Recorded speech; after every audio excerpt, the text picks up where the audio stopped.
આજની આપણી વાતનો વિષય છે લાઈફ ઇઝ બ્યુટીફુલ. એટલે જીવન છે એ ખૂબ સૌંદર્ય ભર્યું છે. ભગવાને આપણને આ 70-80 વર્ષનું જીવન આપ્યું છે. એ જીવન, એ જે મનુષ્ય જીવન એ ખૂબ સૌંદર્ય ભર્યું છે. એને સમજીને જો જીવીએ તો જીવનમાં ખૂબ આનંદ છે, અને સમજ્યા વગર જો જીવીએ તો છતી વસ્તુએ પણ દુઃખનો પાર નથી. અંગ્રેજીમાં કહેવત છે કે basically everything boils down to the understandings of life. કે જીવનમાં ઘટનાઓ, પરિસ્થિતિ અને સંજોગો તો અનુકૂળ કે પ્રતિકૂળ રહેવાના, એ કંઈ આપણા હાથની બહુધા વાત હોતી નથી. પણ તમારી સેન્સ ઓફ અન્ડરસ્ટેન્ડિંગ, તમારી વિચારધારા, તમારી સમજણ, એની ઉપર તમે તમારું જીવન સૌંદર્ય ભર્યું, આનંદ ભર્યું રાખી શકો છો. નહીં તો વાસ્તવિક પરિસ્થિતિ તો અત્યારે સમાજની કેવી છે, 21મી સદીના સમાજમાં આપણે બધા જીવીએ છીએ. 21મી સદીના માનવની અને સમાજની વાસ્તવિક પરિસ્થિતિનું વર્ણન કોઈએ કર્યું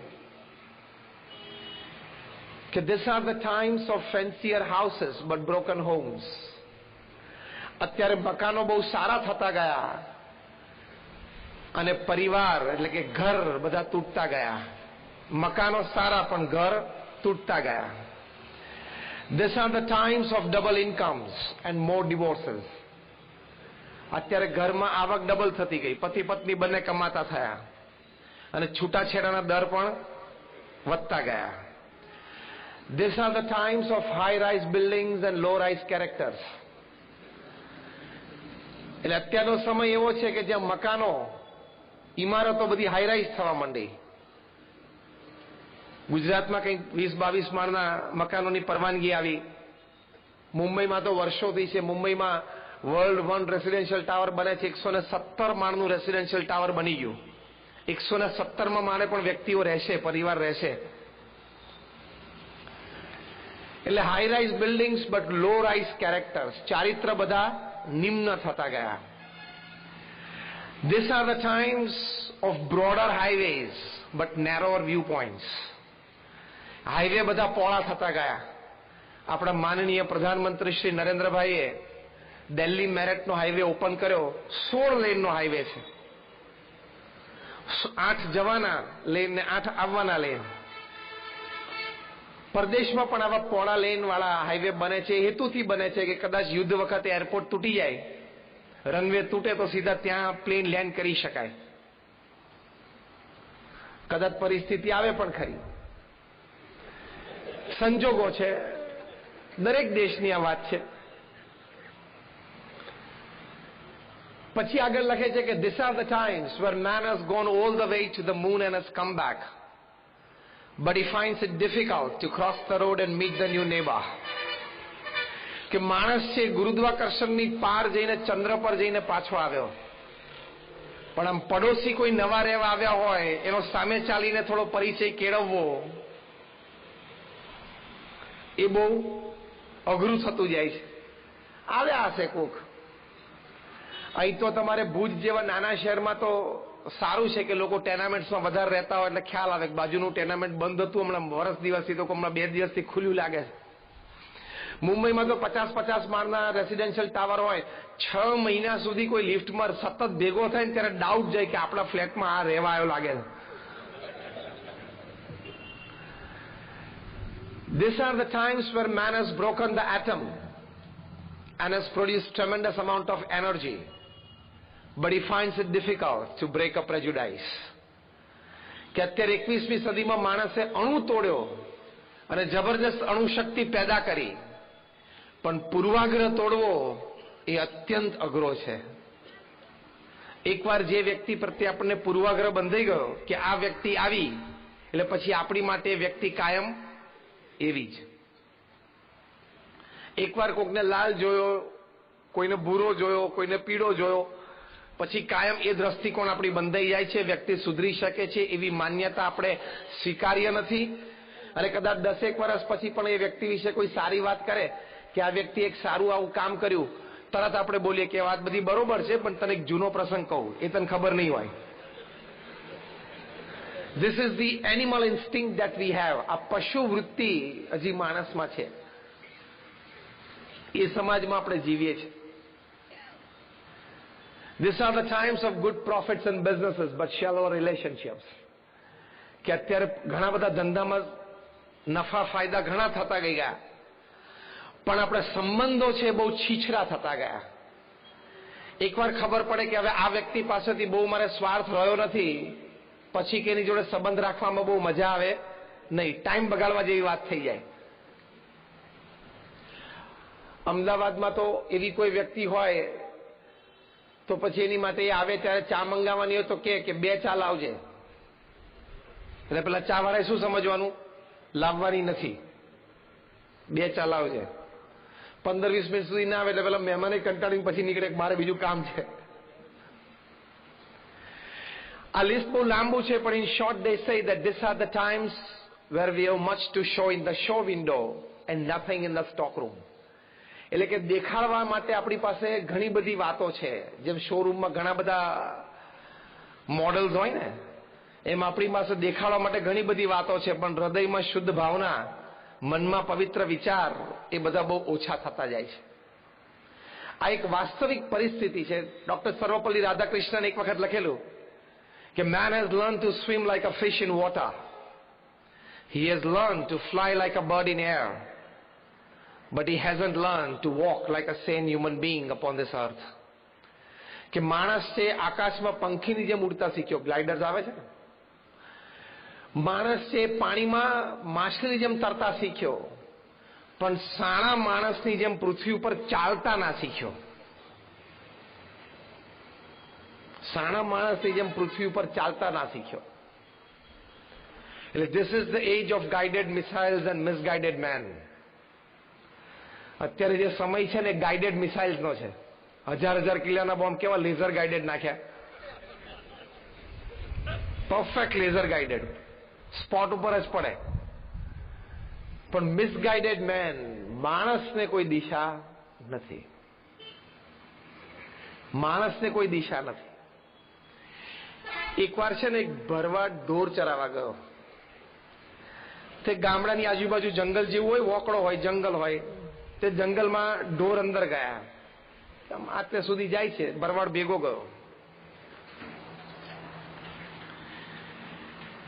અને એમાં પછી સાંજ ઢળી, એને વાઘની ત્રાળ સાંભળી અને પછી એ તો ત્યાંથી ભાગ્યો.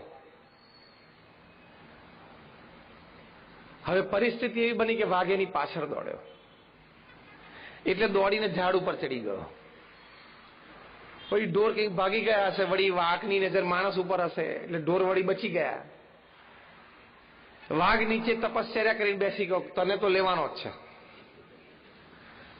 આખી રાત બેસી રહી છે અહીંયા. એટલે માણસ જરા મૂંઝાણો, પણ સમજી શકીએ છે કે બહુ મોટો વાઘ હોય એ જલ્દી ઝાડ ઉપર ચડી ના શકે, ના ચડે. એ પેલો તો ઉપલી ડાળીએ જઈને બેસી ગયો. ત્યાં એક ગોરીલો વાંદરો એની સામે જોતા જોતા એ ઝાડ ઉપર આવ્યો. થોડી વાર એકબીજાની આંખમાં જોઈ રહ્યા, એટલે પણ માણસ તો બહુ ગભરાઈ ગયો કે ઉપર રહીશ તો આ ગોરીલો વાંદરો મારી નાખશે, અને નીચે જઈશ તો વાઘ તો છે જ. ત્યાં ગોરીલા વાંદરાએ કહ્યું કે તું ચિંતા ના કરીશ, તું અહીં શાંતિથી રહે, તને ભૂખ લાગી હોય તો બાજુના 1-2 ઝાડમાંથી હું તને ફળ ફૂલ લાવી આપું. તો કે ના. એને ધરપત થઈ, રાત પડી. એટલે ગોરીલા એને કહ્યું કે તું સુઈ જા. તો કે ના, પણ હું સુઈ જાઉં, પણ મારી ડાળ છટકે હું પડું નીચે તો વાઘ તો બેઠો જ છે. તો કે હું બેઠો છું, તું ચિંતા શું કામ કરે છે, તને નહીં પડવા દો. એમ કરીને ડાળ ઉપર જરા 2 ડાળ ભેગી હતી એની પર એને સુડાયો. અને ગોરીલાએ કીધું કે રાત્રે 3 વાગે હું તને જગાડીશ, પછી હું અડધી રાત આરામ કરીશ. કારણ કે માણસ હતો એટલે થોડું વિવેક તો આવડે, એટલે વિવેક કર્યો કે ના ના તમે સુઈ જાઓ. તો કે અડધી રાત હું સુવું, અડધી રાત તું સુવે. એટલે 12 થી 3 માણસ સુવે ને ગોરીલો ચોકી પેરો કરે, અને 3 થી 6 પછી ગોરીલો સુવે ને માણસ ચોકી કરે. બરોબર માણસ ઘસતા ઊંઘતો તો એ વખતે વાઘે ગોરીલાને કહ્યું કે આપણે બેને તો જંગલમાં ભેગું રહેવાનું. આ બહારથી આવ્યો છે, મારને ધક્કો. એટલે પેલો ગોરીલો કે ના, એ મારા વિશ્વાસે સૂતો છે, મારા વિશ્વાસે અહીંયા સૂતો છે, એટલે હું એને ધક્કો તો નહીં મારી શકું. તો વાઘ કે કઈ વાંધો નહીં, હું નીચે બેઠો છું, હવે અત્યાર સુધી ખાલી માણસ મારા નજરમાં હતો, હવે તું પણ છું, બેમાંથી જે પણ હું એક લઈશ. ગોરીલો કે પછીની વાત છે, અત્યારે હું વિશ્વાસઘાત નહીં કરું. 3 વાગે એટલે ગોરીલાએ વાંદરાને ઉઠાડ્યો. માણસે જોયું કે આ બરોબર છે, 3 વાગ્યા એટલે ગોરીલાએ કહ્યું કે હવે હું સુઈ જાઉં અને તું જાગ. એટલે માણસ જાગ્યો. કલાક એક થઈ હશે ને ગોરીલો આમ એકદમ ગહેરી નિંદ્રામાં હતો. એટલે વાઘે માણસને કહ્યું કે તું બૈરા છોકરા વાળો છું, આને કઈ છે નહીં, તું આને ધક્કો માર દે, એટલે હું એને લઈને જતો રહું, અને પછી હું જાઉં, પછી દિવસ ઉગે એટલે તું ચાલતો ચાલતો જતો રહે, તારું ગામ તો સામે તને દેખાય જ છે. એટલે માણસને એમ થયું કે આઈડિયા તો સારો છે.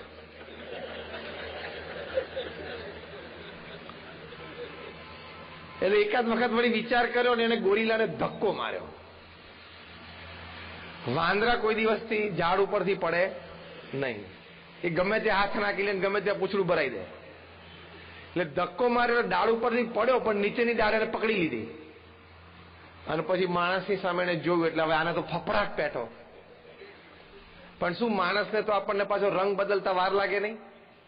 નાના ભાઈ સાહેબ મારી ભૂલ થઈ ગઈ, મારા મનમાં એવું હતું નહીં. અલ્યા કર્યા પછી પાછું એવું બોલે મારા મનમાં નહોતું, તો કર્યું કેવી રીતે?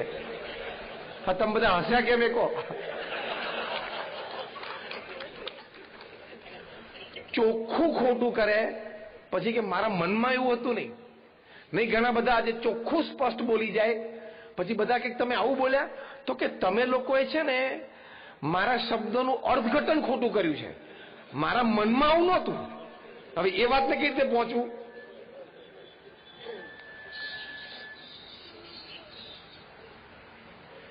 એટલે ગોરીલો પાછો એક ડાળ ચડીને માણસની સામે આવ્યો અને એનો હાથ પકડ્યો. એટલે પેલો તો ધ્રુજી ગયો, કારણ કે આ તો જાયન્ટ ગોરીલો એક થપાટ મારે તો માણસને માર નાખે, અને જો ધારે તો ધક્કો માર દે નીચે.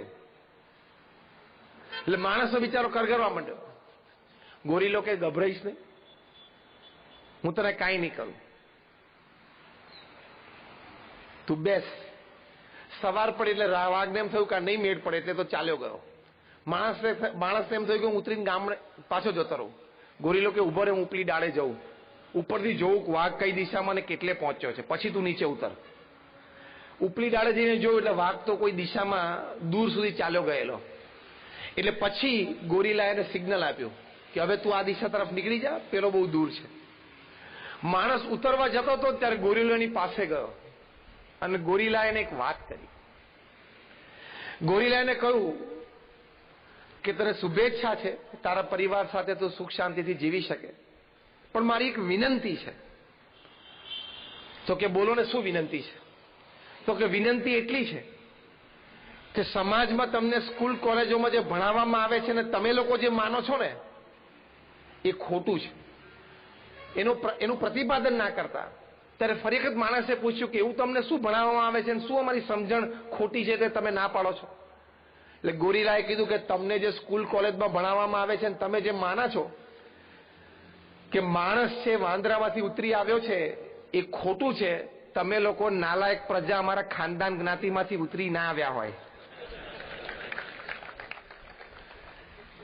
તમે લોકો 21મી સદીમાં એટલી બધી હલકટાઈ ઉપર ઉતરી ગયા છો જેનો પ્રત્યક્ષ ઉદાહરણ આપણા બેના વર્તનમાં આપણે આજે રાત્રે જોયું. જેનું પ્રત્યક્ષ ઉદાહરણ આપણા બેની ખાનદાની વચ્ચે કેટલો ફેર છે એ આપણે જોયું.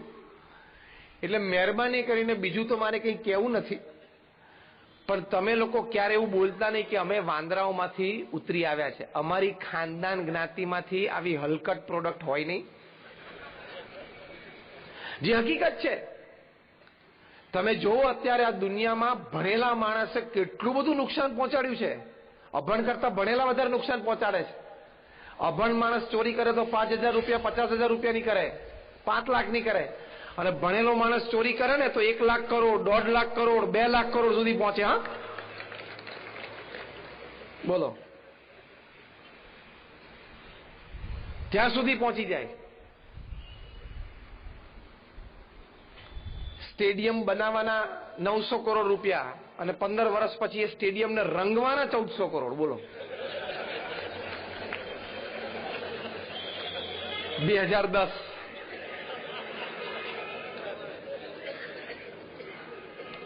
આ વાસ્તવિકતા છે અત્યારે સમાજની. અને આ બોમ્બ ને મિસાઇલ ને બધું બનાવે છે અભણ પ્રજા નથી બનાવતી. They are graduates and postgraduates from some of the finest universities in the world. આજે બહુ જ મોટું બૌદ્ધિક ધન વિજ્ઞાનની દ્રષ્ટિએ 18 કલાક દિવસમાં લેબોરેટરી કામ કરે છે. શેની માટે? માણસને કેટલો વહેલો સાફ કરી નખાય, પૃથ્વી પરથી મનુષ્ય જાતિ મિટાવી ક્યારે જલ્દી શકાય એની માટે કામ કરે છે. અને મોટા મોટા દેશના સરકાર એને પે કરે છે. R&D શેની ઉપર થાય છે? તો તને આટલો મોટો વિજ્ઞાન નો સ્નાતક બનાવ્યો એ આની માટે બનાવ્યો? તારે તો કંઈક 18-20 કલાક કામ કરવું જોઈએ, માણસ સુખી થાય એવા સંશોધન કરવા જોઈએ. પણ દિશા ભૂલ્યો. આ એક વાસ્તવિક પરિસ્થિતિ સમાજની છે. 21મી સદીની આ હકીકત છે. અને દિવસે દિવસે આ પરિસ્થિતિ જો આપણે સાચવીશું નહીં, જાળવીશું નહીં તો વધારે વકરશે. એની વચ્ચે આપણે લાઈફ ઇઝ બ્યુટીફુલ, જીવન છે એ સંતોષે યુક્ત જીવવું છે, સૌંદર્ય ભર્યું જીવવું છે અને આનંદિત જીવવું છે. હા કે ના? કારણ કે આ 70-80 વર્ષનો ખેલ છે. અને અહીંયા બેઠા જેમાંથી આપણે 30 પત્યા, 40 પત્યા, 50 પત્યા, 60 પત્યા. ભારતમાં તો average male life is 54 years, female life is 58 years. એટલે એની ઉપરના જે બેઠા હોય ને એ બધા બોનસ વાળા સમજવાના. તારાચંદભાઈ તો આ પડવા માંડ્યા કે આ બરોબર છે. કારણ કે આપણે એવરેજ 54 વર્ષની છે પુરુષ માટે અને મહિલા માટે 58 વર્ષની છે ભારતમાં લાઈફ એજ. એની ઉપર જે બેઠા હોય બધા સમજવાનું કે બોનસ ઉપર છે.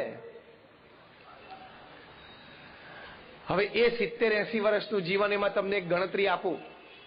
તમે દિવસમાં 8 કલાક સુવો છો. તમે ઓછું વધતું સુતા હશો પણ એવરેજ લાઈફના અંતે 8 કલાકની આવી જવાની. બાળક હતા ત્યારે વધારે સુતા હતા, વૃદ્ધ હશું ત્યારે વધારે સૂશું. તો 24માંથી 8 કલાક તમારા સુવામાં જાય છે, એટલે 1/3 દિવસ તો તમારો સુવામાં જાય છે. સ્ટ્રેટ ઇક્વેશન કે 1/3 of the life you will sleep. 1/3 દિવસ તમે સુવો છો એટલે 1/3 જીવન પણ તમે સુવાના. એટલે 70 વર્ષ તમે પૃથ્વી ઉપર જીવો, એમાંથી 23 વર્ષ તો તમારા સુવામાં જવાના છે. તમને ખબર નથી કે તમારું અસ્તિત્વ છે કે નહીં. તમે ખાલી 90 સેકન્ડ બ્રશ કરો એટલે તમારા જીવનના સારા 50 થી 70 દિવસ બ્રશમાં જાય છે. આપણે આ બધા સમયની ગણતરી જ કરી નથી. એટલે આપણે કેવો હજી તો ઘણો સમય છે. સમય જ નથી એકચ્યુઅલી તારી પાસે. હવે અરીસાની સામેના સમય તો હું તમને ગણાવતો નથી, કારણ કે દરેકના જુદા જુદા હોય. આમ સીધો ઉભો રહીને જોવે, પછી થોડોક આમ આડો થાય, પછી પાછો આમ આડો જોવે. હવે તારામાં કોઈ ફેર થવા નથી. જે બીબુ ઘડાઈ ગયું એ ઘડાઈ ગયું છે. પણ પેલા અરીસાની સામે ઉભો ને દરેક વ્યક્તિને મનમાં એમ થાય કે ભગવાને આ 10% જો અહીંયા કંઈક સુધારો કરી દીધો ને તો એકાદા વુડમાં ચાલી જાય. બોલીવુડ, હોલીવુડ, ટોલીવુડ, કોલીવુડ, ફોલીવુડ જેટલા વુડ છે પૃથ્વી ઉપર લાકડા, એમાંથી એકાદા લાકડામાં ચાલી જાય. અમે કચ્છીઓને લાકડાનો ધંધો ફાવે છે. અમે બહાર બધે જઈએ છીએ, બેંગ્લોર આ બાજુ મહારાષ્ટ્રમાં તો ખૂબ કચ્છીઓને મળીએ છીએ અને બધા લાકડાના ધંધામાં જ છે. એટલે એકાદા લાકડામાં ચાલી જાય. પણ એ ભગવાને છે ને એ બાકી રાખ્યું 10%, જેથી શું ઓડિયન્સ ભરાય, થિયેટર ભરાય. બધા પછી સ્ક્રીન ઉપર ચડી જાય તો ત્યાં ક્યાં આટલી બધી જગ્યા છે. અત્યાર સુધીની જે આ વાત છે એમાં આટલું સમજવાનું કે 21મી સદીમાં આપણે સુમેળે સંતોષયુક્ત આનંદયુક્ત જીવન જીવવું હોય તો પ્રથમ અગત્યની વાત એ છે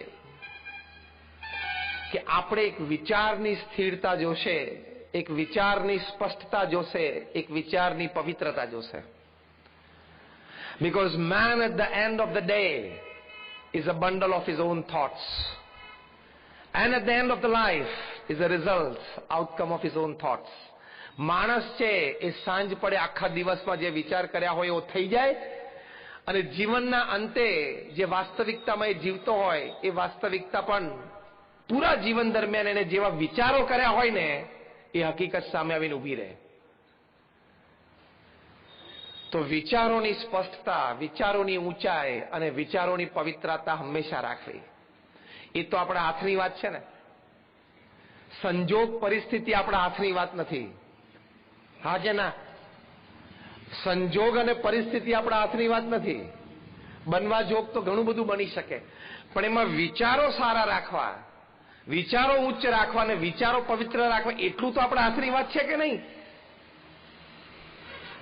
યસ ઓર નો? તો એ જે આપણા હાથની વાત છે આપણે બરોબર કરી છૂટવું એ મનુષ્યનું કર્તવ્ય છે, અને કર્તવ્ય કરતા વિશેષ મનુષ્યનું ગૌરવ છે. What is in your hands, આપણા હાથમાં જે પુરુષાર્થની વાત છે, આપણા હાથમાં જે કરી શકીએ વાત છે, તો આપણે શ્રેષ્ઠ જ કરવું. પછી ભાગ્યની વાત છે, ઈશ્વર કૃપાની વાત છે, સંજોગની વાત છે, એ જે ફળ મળવું હોય તે મળે, એની પછી ચિંતા નહીં કરવાની. Do your duty well, execute it વેલ. આપણી જે જવાબદારી છે, આપણું જે કામ છે, એ આપણે શ્રેષ્ઠતાપૂર્વક કરવાનો પ્રયત્ન કરવો, તો એ પ્રથમ પગથિયું છે. Life is beautiful. જીવન છે સૌંદર્ય ભર્યું છે, અને તમે સારી રીતે કામ કરો, શ્રેષ્ઠતાથી કામ કરો, તો ચોક્કસ જીવનમાં કાર્ય સંબંધી નાની મોટી સફળતા તો મળે જ. જો તમે નૈતિક પ્રામાણિક પુરુષાર્થ કરો, સફળતા મળે જ. તમે જો નીતિમત્તા કોઈ દિવસ ન છોડો, સફળતા મળે જ. કારણ કે ભગવાનને આ બધા ગુણો પ્રિય છે, અને જે ગુણમાં વર્તે ભગવાનની કૃપા થાય જ. તો એ પ્રથમ પગથિયું છે. Life is beautiful. સચિન તેંડુલકરે જ્યારે ઇન્ટરનેશનલ ક્રિકેટમાં 20 વર્ષ પૂરા કર્યા, ટાઈમ્સ ઓફ ઇન્ડિયા મુંબઈએ સ્પેશિયલ એડિશન તૈયાર કરેલું, સ્પેશિયલ સપ્લિમેન્ટ તૈયાર કરેલી. એમાં સચિન તેંડુલકરનો ઇન્ટરવ્યુ લીધેલો. એમાં એમને પૂછવામાં આવ્યું કે what is the secret of your success, તમારી સિદ્ધિનું રહસ્ય શું છે? કારણ કે 20 વર્ષ સુધી કોઈ પણ ક્ષેત્રમાં આંતરરાષ્ટ્રીય કક્ષાએ પરફોર્મન્સ આપવું એ કોઈ સામાન્ય વાત નથી. જબરજસ્ત ફિઝિકલ ફિટનેસ જોઈએ, મેન્ટલ ટફનેસ જોઈએ, ઇમોશનલ બેલેન્સ જોઈએ, નહીં તો શક્ય જ નથી. સચિન તેંડુલકરે વાત કરી કે at 6 AM I am at the nets. સવારે 6 વાગે ને એટલે હું નેટ પર પહોંચી જાઉં અને 500 ડિલિવરી ફેસ કરું, અને પછી જ મારા મોબાઈલ ફોનને અડું અથવા બીજી કોઈ ક્રિયામાં પ્રવર્તું. ઇન્ટરવ્યુઅરને આશ્ચર્ય થયું કે તમે આગલા દિવસે સેન્ચુરી કે ડબલ સેન્ચુરી કરી હોય તો પણ બીજા દિવસે 6 વાગે હું નેટ પર પહોંચી જાઉં. સચિન બોલ્યા. ઇન્ટરવ્યુઅર ત્રીજો પ્રશ્ન પૂછ્યો કે આગલા દિવસે તમે સેન્ચુરી કરી હોય તો તમને એમ તો હોય ને કે બધા જ ન્યૂઝપેપરમાં મારા ફોટોગ્રાફ્સ હશે, કેપ્શન લખાણા હશે, તો તમારું આમ મન લલચે ના જાય કે સવારના પરમાં ઉઠીને પહેલા હું આ જોઉં? સચિન તેંડુલકર બોલ્યા કે જો એમાં મન લલચાવી દઈએ તો પરફોર્મન્સ ઉપર ઇફેક્ટ આવે. એટલે સવારે 9 વાગે હું 500 ડિલિવરી ફેસ કરીને પછી જ સોશિયલ મીડિયા ખોલું. પુરુષાર્થથી વ્યક્તિ આગળ વધે જ નહીં, તો એ તો God gifted naturally talented cricketer હતા ને. છતાં એ ટેલેન્ટ, એ ગિફ્ટ ને જાળવી રાખવા માટે પણ આવો પુરુષાર્થ કરવો પડે. પણ કેટલી નૈતિકતા અને પ્રામાણિકતાથી એમની કારકિર્દીએ પૂરી કરી. ક્યારેય કોઈ પ્રકારના વાદ વિવાદમાં, કોન્ટ્રોવર્સીમાં સચિન તેંડુલકર આવ્યા નથી. 10 થી વધારે એવા પ્રસંગો છે જ્યારે એમને ખોટો આઉટ આપી દેવામાં આવ્યો. આ બધા જ પ્રસંગોમાં ક્યારેય એમણે અમ્પાયરની આંખમાં આંખ નાખી નથી. 1 સેકન્ડથી વધારે પીચ ઉપર ઉભા રહ્યા નથી. અમ્પાયરની આંગળી ઊંચી જોવે એટલે જે સ્પિરિટ ઓફ ધ ગેમ છે, સ્પિરિટ ઓફ ધ ગેમ પ્રમાણે તરત ક્રીઝ છોડીને પેવેલિયન તરફ ચાલવા માંડવાનો. પત્રકારોને ખબર હોય કે આ ખોટો આઉટ આપ્યો છે, એટલે સચિન તેંડુલકરને મોઢામાં આંગળા નાખીને બોલાવડાવે. કંઈક બોલે છે તો બીજે દિવસે એને ફ્લેશ ન્યૂઝ મળી જાય પત્રકારોને. હા, એટલે સચિન તેંડુલકરને મોઢામાં આંગળી નાખે. પણ આજ સુધી આપણે કોઈ એવા પ્રસંગના સાક્ષી નથી કે સચિને કોઈ દિવસ વિવાદાસ્પદ સ્ટેટમેન્ટ આપ્યું હોય. નહીં તો એ આપે. એક સમય એમના જીવનનો એવો હતો, એક કક્ષા એમની એક સમય એવી હતી કે ખાલી બોલે ને કે આજે મને અમ્પાયરે ખોટો આઉટ આપ્યો છે, તો એમ્પાયરની કારકિર્દી ઉપર પ્રશ્ન આવી જાય. હા, એ કક્ષાએ સચિન તેંડુલકર એક જમાનામાં હતા કે જો બોલે કે એમ્પાયરે આજે ખોટું ડિસિઝન આપ્યું છે તો એમ્પાયરની કારકિર્દી પ્રશ્નમાં આવી જાય, પૂરી પણ થઈ જાય. પણ ક્યારેય બોલ્યા નહીં. એટલે નીતિમત્તાથી જીવ્યા, સ્પિરિટ ઓફ ધ ગેમથી જીવ્યા. એમ આપણે પણ નીતિમત્તાથી જીવવાનું, પ્રામાણિકતાથી આપણું કાર્ય કરવાનું, સખત પુરુષાર્થ કરવાનો, નીતિમત્તા અને પ્રામાણિકતાથી. તો જીવનમાં આનંદ છે, કાર્યલક્ષી આનંદ આમાં છે. પ્રમુખ સ્વામી મહારાજે આ BAPS સંસ્થા વિશ્વવ્યાપી બનાવી. આપણે જેટલા અહીંયા બેઠા છીએ અને કદાચ પૃથ્વી ઉપર જેટલા મનુષ્ય છે એ બધા માટે નીતિમત્તા, પ્રામાણિકતા, એથિકલ વર્કિંગ માટે પ્રમુખ સ્વામી મહારાજ એક આદર્શ વ્યક્તિત્વ હતા. એ જયારે ગુરુપદે આવ્યા ત્યારે તો અમારી BAPS સંસ્થા બહુ નાની હતી. એમાંથી એમણે વિશ્વ ફલક ઉપર આ સંસ્થા મૂકી દીધી. આજે યુનાઇટેડ નેશન્સમાં BAPS સંસ્થાને પરમેનન્ટ સીટ છે. અરે દુનિયાની પ્રથમ 10 સમાજ સેવા સંસ્થાઓના તમે નામ લો, એમાં BAPS સ્વામિનારાયણ સંસ્થા છે. એ કક્ષાએ પ્રમુખ સ્વામી મહારાજે આ સંસ્થાને મૂકી દીધી. એમનો પ્રચંડ પુરુષાર્થ. પ્રમુખ સ્વામી મહારાજ એમના જીવનમાં પુરુષાર્થ કેવો કર્યો? સમાજના ઉત્કર્ષ માટે, ચારિત્રયુક્ત વ્યક્તિત્વ દરેક વ્યક્તિનું ઘડાય એના માટે દુનિયાના 60 દેશોમાં 18,000 ગામડાઓમાં એ જાતે ગયા. જાહેર જીવન જીવનારી ભાગ્યે જ કોઈ વ્યક્તિ હશે જે 18,000 ગામડાઓમાં ગઈ હોય. જો બંને વડીલો તો ના પાડે છે કે શક્ય નથી, બરાબર ને? 18,000 ગામડાઓમાં જવું એટલે શું? પ્રમુખ સ્વામી મહારાજની ઉંમર જયારે 65, 70, 75 ને 80 હતી ને, ત્યારે અમે પ્રમુખ સ્વામી મહારાજને રાત્રે 12 વાગ્યા સુધી આદિવાસીના ઝૂંપડાઓમાં બેસીને એ પરિવારને સંસ્કૃત કરતા નજરે જોયા છે. શું પ્રચંડ પુરુષાર્થ! નિસ્વાર્થ ભાવે. તમને પૈસા મળતા હોય, પ્રસિદ્ધિ મળતી હોય તો હજી કંઈક કરવાની મજા આવે. આ તો નિસ્વાર્થ ભાવે. દક્ષિણ ગુજરાતમાં દાદરાનગર હવેલી છે, કેન્દ્ર શાસિત પ્રદેશ છે. 72 ગામડાઓ છે. આ 72 ગામડાઓમાં પ્રમુખ સ્વામી મહારાજ ઝૂંપડે જાતે ગયેલા છે. એક પરિવાર સાથે બેસીને નિર્વ્યસની કર્યા છે. એ લોકોના સંતાનોને અભ્યાસ કરવા માટે તમારે મોકલવા જેવી પ્રેરણાઓ આપી છે. આજે એ ઘણા બધા ગામડાઓમાં એટલી બધી સંસ્કૃતિ આવી, એ લોકો પોતાના ફળિયામાં તાડનું ઝાડ ઉગાડે, એમાંથી તાડી નામનું આલ્કોહોલિક ડ્રિંક બનાવે અને રોજ સાંજે 7 વાગે એટલે ઘરમાં નાના છોકરા, બાય ભાઈ બધા પીવે, બધા ગાંડા થાય.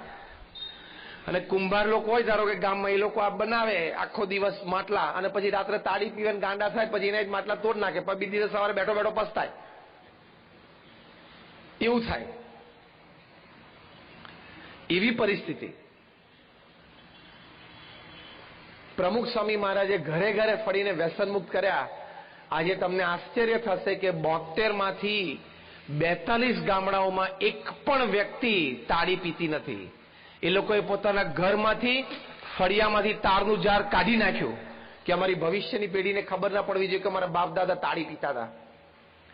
એ બનાવવાના ચૂલા એ લોકોએ તોડી નાખ્યા. એ લોકોના સંતાનો માટે પ્રમુખ સ્વામી મહારાજે ઉકાઈમાં છાત્રાલય શરૂ કરી. આદિવાસીના વિદ્યાર્થીઓ, અમારા સંતો ગામડે ફરીને IQ ટેસ્ટ લે અને પછી અમારા છાત્રાલયમાં એ લોકોને પ્રવેશ આપે કે આ છોકરો વિશેષ ભણી શકે એમ છે. માતા પિતાને પરિવારની અનુમતિ લઈને અમે એમને લઈ આવીએ, સંપૂર્ણ ફ્રી ઓફ કોસ્ટ. એ જેટલા વર્ષો ભણે, જેટલું ભણે એ સંપૂર્ણ ફ્રી. આજે એમાંથી કદાચ 150-200 થી પણ વધારે આદિવાસી બાળકો ડોક્ટર, એન્જિનિયર અને ચાર્ટર્ડ એકાઉન્ટન્ટ થયા. આ તો મેં તમને પ્રમુખ સ્વામી મહારાજની એક કહાની કીધી. આવી તો એમના જીવનની સેંકડો કહાની છે. એ કેમ જીવનમાં કાયમ આનંદમાં રહેતા, એનું એક કારણ આ છે કે એમના જીવનમાં એમને પ્રચંડ પુરુષાર્થ નિસ્વાર્થ ભાવે નીતિમત્તાથી કર્યો. અહીંયા આપણે ભુજમાં જ ઉભા છીએ અને 2001માં આપણે અહીંયા ભૂકંપ આવેલો અને ખૂબ તારાજી ભર્યો ભૂકંપ હતો અને લાખો લોકો મરેલા. છેક વાંકાનેર થઈને અમદાવાદ સુધી ફોલ્ટ લાઈન ગયેલી. 26મી જાન્યુઆરી 2001ના દિવસે સવારે 8:45 વાગે તીવ્ર ભૂકંપ આવેલો. પ્રમુખ સ્વામી મહારાજે આદેશ આપ્યો એટલે એ જ દિવસે 150 જેટલા સંતો, અમારા 1000-1500 જેટલા સ્વયંસેવકો બધા અહીંયા ભુજ આવી ગયા.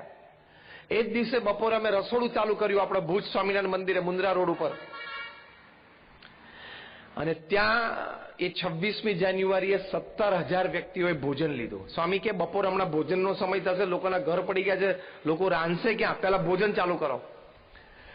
પ્રમુખ સ્વામી મારે રિપોર્ટ લીધો ને ખબર પડી કે 17,000 લોકો જમ્યા છે. પ્રમુખ સ્વામી મારે કહ્યું કે રસોડું ચાલુ રાખજો. અને આવતા 10 મહિના સુધી 3 ટંક થઈને 85,000 લોકો રોજ આપણા મંદિરે જમતા. પ્રમુખ સ્વામી મારે કહ્યું કે જમાડવાનું ચાલુ રાખજો. અને ચોથા દિવસે 30મી જાન્યુઆરી 2001 ના દિવસે, એટલે કે ભૂકંપ થયો એના 100 કલાકની અંદર પ્રમુખ સ્વામી મહારાજે 800 ટનનું જહાજ મુંબઈથી મુન્દ્રા પોર્ટ ઉપર મૂકી દીધું. 800 ટન જીવન જરૂરિયાતનું મટીરિયલ. અને અમે સંતો અને સ્વયંસેવકોએ 509 ગામડાઓમાં એનું વિતરણ કરેલું. એ વખતે અમારા રિલીફ કેમ્પમાં એ વખતે સ્વિટ્ઝરલેન્ડની ને સ્વિસ બધી જર્મન ટીમ્સ પણ આવતી, ઇઝરાયલ ટીમ્સ પણ આવતી. તો એ વખતે અમારા કેમ્પ પર ઇઝરાયલની મેનેજમેન્ટ, ડિઝાસ્ટર મેનેજમેન્ટ ટીમ આવેલી. એના મિસ્ટર શોલમ મુખ્ય હતા. એ લોકો મોબાઈલ આઈસીયુ લઈને આવેલા. આપણું શાસ્ત્રી મેદાન છે ને, ત્યાં મોબાઈલ આઈસીયુ ઊભું કરેલું. ત્યારે આપણે પહેલી વખત બધાએ જોયું કે આઈસીયુ પણ મોબાઈલ હોય. પછી મિસ્ટર શોલમ છે અમારા કેમ્પ પર આવે. દરેક કેમ્પ પર ફરતા હતા કે કઈ કઈ સંસ્થા કેવું કામ કરે છે. અમારા કેમ્પ પર આવે કે તમે ગરમ ગરમ ભોજન આપો છો, બાકી આવે પરિસ્થિતિમાં તો અનાવૃષ્ટિ, અતિવૃષ્ટિ, ભૂકંપમાં તો ફૂડ પેકેટ હોય, 4 થેપલા 2 મરચા સીલ કરીને આપવાના જ હોય બધાને. અને ખોટું નથી, વ્યવસ્થા એ જ હોય કે તમે 5 આઈટમનું ગરમ ગરમ ભોજન રોજ આપો છો. આ કોનો વિચાર છે? અમે કહ્યું કે અમારા ગુરુ પ્રમુખ સ્વામી મહારાજનો વિચાર છે. It's okay. પછી બીજું કઈ મેં કહું અમે રિલીફ કીટ આ બનાવી છે. તો રિલીફ કીટ એમને કહ્યું કેન આઈ સીટ? મેં કહ્યું યસ, ફીલ કમ્ફર્ટેબલ. જો એટલે એમને બધું મટીરિયલ બહાર કાઢ્યું. એટલે 4 વ્યક્તિઓ માટે એક જોડી કપડા, માતા પિતા ભાઈ બહેનના 4 જણાના એક જોડી કપડા, એ 4 જણાના પરિવારને 1 અઠવાડિયું ચાલે એટલું રાશન, એ બધું એમણે જોયું તો રાજી થયા. પછી અંદરથી નેલ કટર નીકળ્યું, હેર ઓઇલ નીકળ્યું અને કાંસકો નીકળ્યો. એટલે મિસ્ટર શોલમને તો અત્યંત આશ્ચર્ય થયું. What is this? મેં કહ્યું this is a nail cutter. તો કે તો મને ખબર છે, હું એમને ગાઈડ કરતો હતો એ વખતે. તો કે કેમ નેલ કટર? મેં કહ્યું અમારા ગુરુ પ્રમુખ સ્વામી મહારાજે કહ્યું કે 4-5 દિવસથી ભૂકંપ થયો છે, 8-10 દિવસ વીતી ગયા, તો એ લોકો પાસે નખ વધી ગયા હશે ને, તો ખાતી વખતે એમને નખ નડતા હશે, માટે આપણે એક નેલ કટર મૂકો. અમે સંતોએ કીધું સ્વામી રિલીફ કીટમાં, રાહત કીટમાં નેલ કટર હોય નહીં. સ્વામી કે ના આપણે મૂકો. અમે સંતોએ કીધું સ્વામી અહીંયા ઘણા બધા તો ગામડાઓમાં નેલ કટર, આજથી હું 20 વર્ષ પહેલાની વાત કરું, જોયા પણ નહીં હોય, અને જે ભગવાને કુદરતી નેલ કટર આપ્યા છે ને એ જ વાપરતા હશે. સ્વામી કે ના મૂકો. સારું મૂક્યું. સ્વામી કે લોકોને આટલા દિવસથી ભૂકંપ આવ્યો છે ને, તો નહીં નાવા ધોવાનું નહીં થયું હોય, સ્વાભાવિક છે, પાણીની વ્યવસ્થા ન થઈ હોય તો આપણે માથામાં નાખવાના તેલની શીશી મૂકો. જેથી લોકો માથામાં જરા તેલ નાખે ને કાંસકાથી વાળોડે ને તો એમ જરા એને ફ્રેશ લાગે, એમ લાગે કે ભાઈ આપણે જરા ફ્રેશ થયા. વળી બાપાનો બહુ આગ્રહ તો મૂકી. પછી એમને લાગ્યું કે આ ફોન જો લાંબો ચાલશે ને તો આ કીટ આખી ઘર વખરીમાં ફેરવાઈ જશે. તમને આશ્ચર્ય થશે કે 2001માં પ્રમુખ સ્વામી મહારાજની ઉંમર 81 વર્ષની હતી, 81. અને 81 વર્ષની ઉંમરે રોજ પ્રમુખ સ્વામી મહારાજ એ 70 પત્રો વાંચતા અને એનો ઉત્તર આપતા, રોજ 500 વ્યક્તિઓને વ્યક્તિગત મુલાકાત આપતા, 2.5 થી 3 કલાક સંસ્થાકીય વહીવટની મિટિંગોમાં બેસતા, રોજ 40 થી 50 incoming outgoing phone calls attend કરતા, રોજ સાંજે 2 કલાક આવી રીતે સત્સંગ સભામાં બેસતા. આ બધા જ કાર્યક્રમ 8-10 કલાકની પ્રવૃત્તિ પછી રાત્રે એક્ઝેક્ટ 10 વાગે રોજ પ્રમુખ સ્વામી મહારાજ જ્યાં હોય ત્યાંથી ભુજ એમનો ફોન આવે અને રોજ 1 કલાક રિપોર્ટિંગ લે કે આજે શું કર્યું. At the age of 81. હા, 81 વર્ષની ઉંમરની આ વાત કરું છું એમની.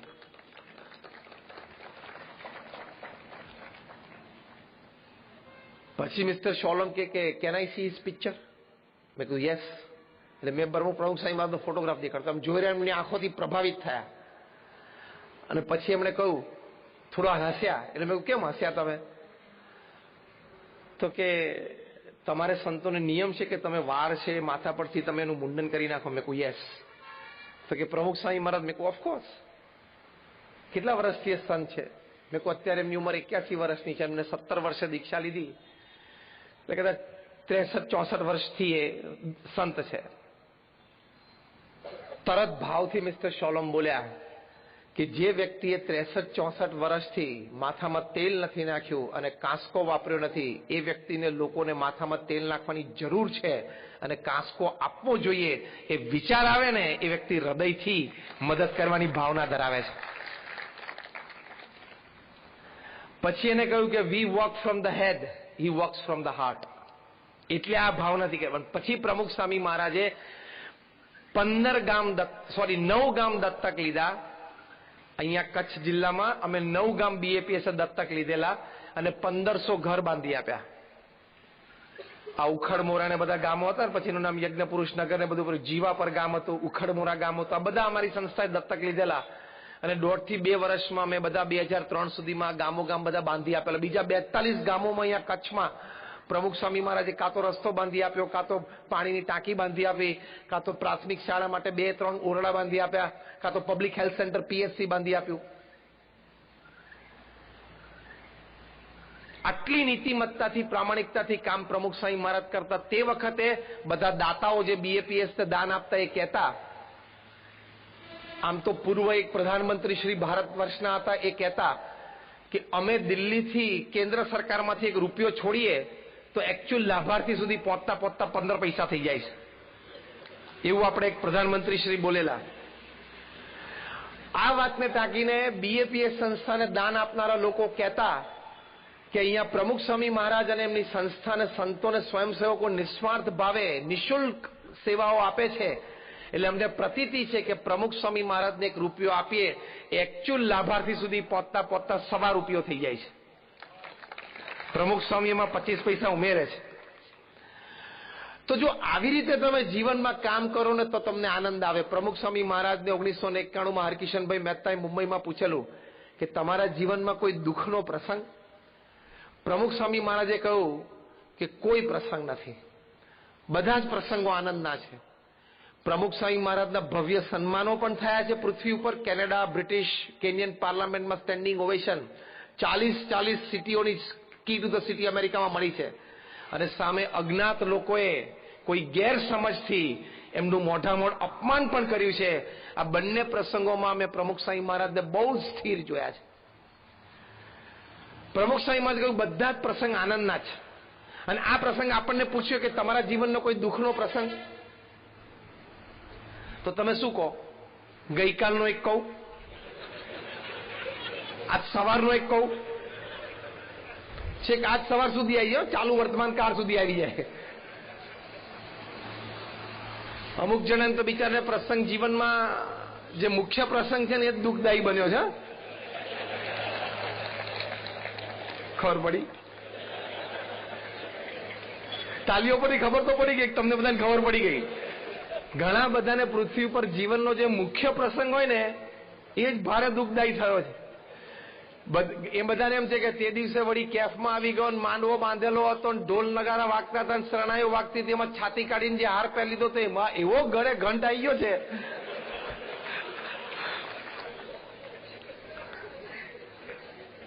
પ્રમુખ સ્વામી મહારાજ કે કોઈ પ્રસંગ દુઃખનો નહીં. હરકિશનભાઈ મહેતા, જન્મભૂમિ પ્રવાસીના તંત્રીશ્રી, એમણે બીજો પ્રશ્ન પૂછ્યો કે કોઈ વ્યક્તિ તમારી ટીકા કરે તો? પ્રમુખ સ્વામી મહારાજ સ્પોન્ટેનિયસ બોલ્યા કે એની તો અમને પડી જ નથી. અમે ભગવાનની દ્રષ્ટિએ અને સમાજની દ્રષ્ટિએ જો સાચા હોઈએ તો અમે ટીકાના શબ્દો સામે નજર જ નથી રાખતા. કઈ કક્ષાએ મહાપુરુષો જીવતા હોય છે. હરકિશનભાઈ બુદ્ધિશાળી હતા. એમણે કહ્યું કે તમને કોઈ ટીકા કરનાર વ્યક્તિ ખોટી હોય તો એને જવાબ આપવાનું મન થાય છે? પ્રમુખ સ્વામી મહારાજે કહ્યું કે એની ટીકા જો સાચી હોય તો અમે સુધારો કરી લઈએ, અને જો ખોટી હોય તો અમે કોઈ દિવસ એને જવાબ આપવા જતા નથી. પ્રાર્થના કરીએ કે ભગવાન એને સાચું સમજાવે, બાકી અમે કોઈ દિવસ ઝઘડવા ગયા નથી. This is the height at which great personalities live and work. આ એક કક્ષા છે જ્યાં મહાપુરુષો જીવતા હોય છે અને ત્યાંથી કાર્ય કરતા હોય છે. તો they don't get disturbed. આટલી મોટી પ્રમુખ સ્વામીએ સંસ્થા ઉભી કરી. તમે બધા અક્ષરધામ જોયું છે ને? ગાંધીનગર ને દિલ્હીમાં હાથ ઊંચા કરો જેને અક્ષરધામ જોયું હોય, બધાએ જોયું છે. એવા નાના મોટા 1100 કેમ્પસ પ્રમુખ સ્વામી એકલા હાથે ઉભા કર્યા. One man show. He was a one man organisation. એક વ્યક્તિ સંસ્થા હતા. સાથે સાથે 70 થી પણ વધારે હોસ્પિટલ, હોસ્ટેલ, સ્કૂલ અને કોલેજીસ ઊભી કરી અને એનું સફળ સંચાલન કર્યું. એના સિવાય આવી રીતે ભૂકંપમાં અહીંયા 1500 ઘર બાંધી આપ્યા. ઓરિસ્સામાં સુનામી પછી 2 ગામ દત્તક લઈને 250 ઘર બાંધી આપ્યા. ચેન્નાઈમાં સુનામી પછી 2 ગામ દત્તક લઈને ત્યાં 200 ઘર બાંધી આપ્યા. તો બધું કેટલું,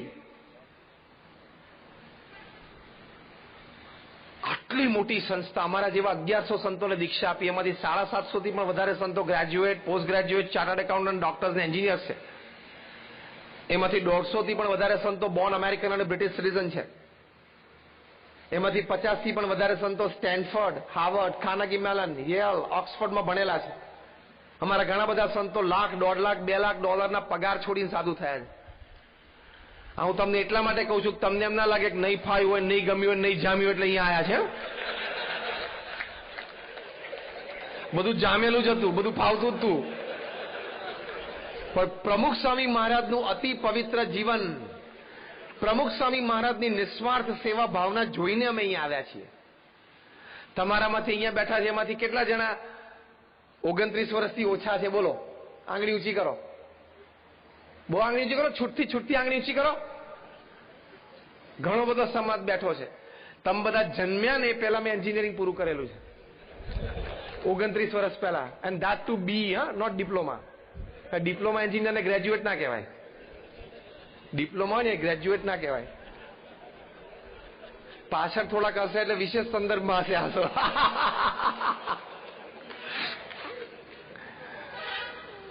અને અમારી વખતે અત્યારે જેમ બિલાડાના ટોપની જેમ ચારે બાજુ એન્જિનિયરિંગ કોલેજો ફૂટી નીકળી જેવી નહોતી.